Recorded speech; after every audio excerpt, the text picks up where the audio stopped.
و همین گفتنی هستم برادران عزیز گرامی که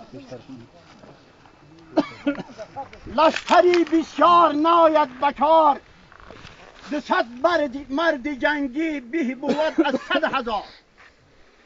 100,000 آدمی ما و شما اگر حاضر در این میدان، در تمام میدان ها اگر توپ شویم، یک کاری نیکویی اکی ملا نعمت کرده نمیتوان.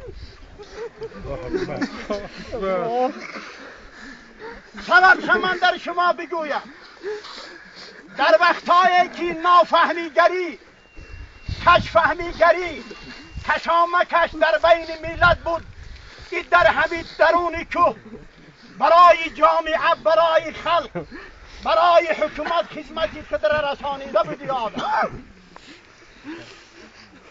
همین است کفایه های برای ما و شما.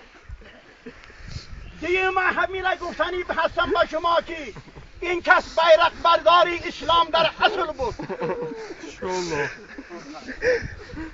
در وقتایی که این کس داملا، برادرمان داملا را برای تحصیل علم تربیت کردن، در اون وقتایی که رختگری پدر پیسری خود را الف نشان نمیداد،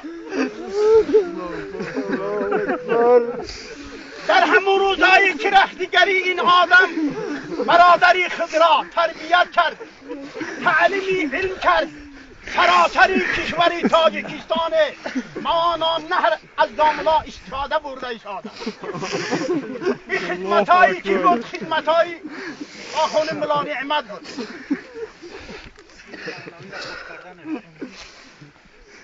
همینه به شما گفتنی هستم برادران عزیز گرامی که اگر من تا بگه توصیه نیکیای خدمتایی اکی ملا نعمت در وصفی داملا کنم، این به اخیر نمیرسد.